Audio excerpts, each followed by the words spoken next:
Tennessee with a big weekend of recruiting here. Maybe not as big as Florida or Alabama, but star-studded nonetheless. We'll start with DeJuan Morris, the USC commit, Murfreesboro, Oakland product, in town. Left Tennessee really, really impressed. Yeah, I think, I talked to DeJuan Morris earlier in the week. He wanted to see a lot of different things from Tennessee, and he saw that this week. He saw Dylan Sampson get a lot of different touches. Peyton Lewis get work, was impressed that he saw a freshman in the rotation.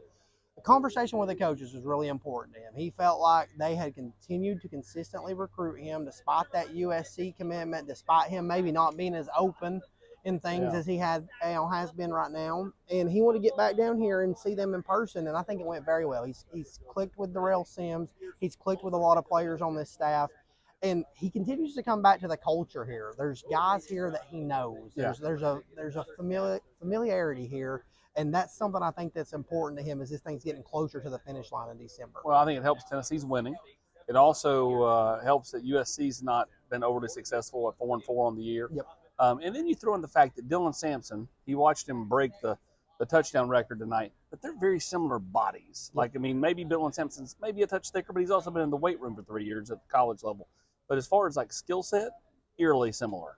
Yeah, I think that really matters to DeJuan Morris. If you hear him talk, he's constantly talking about the way that he can move around in the backfield and be used in different ways and get out in space and kind of thrive in that. And that's what Dylan Sampson does so well. So I think for him to get down here and see it again in person, he's been paying attention to Tennessee. He's watched some of the more recent games as he's not been out on the road. But this week was important for him to see that, and he saw it tonight. Sticking with running backs, Savion Hyder, the talented running back for 2026, was in town, and first game atmosphere for him, he was really, really impressed, and it feels like Tennessee's right there. He says they're right at the top because I don't know if they're 1, 2, whatever, but he goes they're right there at the top for me. He has a great relationships with Darrell Sims and Josh Heupel, and continues to be very much on the call list for Tennessee. They're doing a lot of conversating with him. Just contact, and clearly he's been impressed by Tennessee.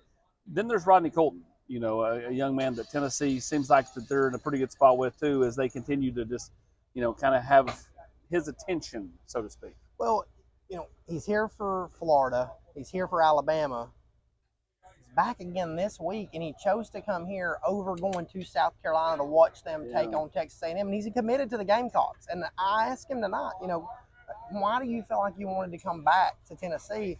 And he said, it's the brotherhood here. It's kind of what I see from the linebackers, how everything flows, how these coaches talk to me and treat me like a priority from the moment I step on campus. And I think things are really starting to click there. He's going to try to get back at the end of the month for the UTEP game. You're talking four times. Follow the visits. Yeah, you're talking 4 times in 6 weeks. Tennessee's really building a lot of momentum with him as he's getting to see more and more of the program, learn more and more about the players on this roster. He's Matt Ray. I'm Austin Price.